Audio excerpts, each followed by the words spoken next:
Здрасте, мы с телевидения. Пару слов можете сказать нам? Мы на обед опаздываем, извините. Водители местного по АТП новость не комментируют, зато пассажиры с нескрываемой обидой. Да, были объявления в автобусах, и кондуктора предупреждали то, что будет отмена льгот. Ну, как по мне, для студентов тех же самых это очень сильно бьет по карману. Но очень много льготников, это вторая группа. Утром все едут, от тех пускай проверяют. Но не трогают тех, кто заработал своими руками. Законодательно установленные льготы имеет право отменять только законодатель, который их установил. Поэтому, конечно, этот вопрос, я думаю, окончательно не решен.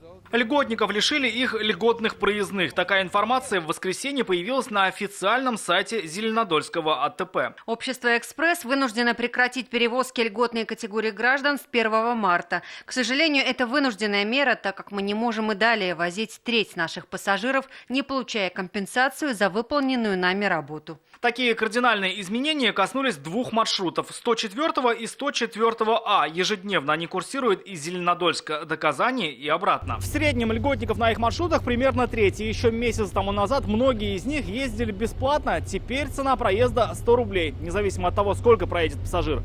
10 остановок или одну. Проехать одну остановку и заплатить 100 рублей – это нереально.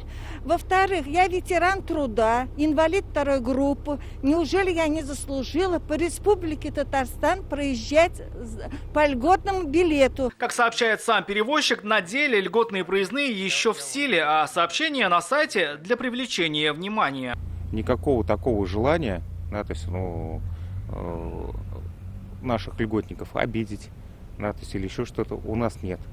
Мы хотели благодаря вот этим объявлениям поднять вопрос, чтобы сколыхнулась общественность. Свои претензии перевозчик выражает республиканскому Минтрансу, считая, что ведомство отказалось компенсировать расходы по социальному проездному. Но в Минтрансе уверяют, деньги на льготников предусмотрены. Зеленодольскому муниципальному району на эти цели предусмотрены средства в объеме 47 миллионов 786 тысяч рублей.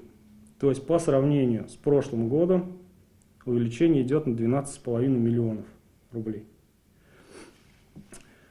Но, к сожалению, по состоянию на сегодняшнюю дату, на 24 февраля, справки расчета от муниципалитета в наш адрес не поступали. Как сообщил Алексей Сидоров, муниципалитет и перевозчик не заключили соглашение. Район не предоставил в Минтранс отчет о перевезенных льготниках, поэтому компенсации лежат на счету в режиме ожидания.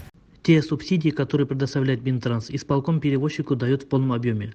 Перевозчику нужна другая форма работы на нерегулярных маршрутах, так как субсидий, предоставляемых Минтрансом, предприятию не хватает. Сам же исполком обозначает другую проблему – увеличение компенсации на перевозку льготников на разных маршрутах. Так останутся ли льготные проездные? Завтра заинтересованные стороны сядут за стол переговоров. Рамиль Шайдуль, Надель Мендубаев, ТНВ, Зеленодольск. Закажи рекламу на ТНВ. Телефон в Казани 5 705 100.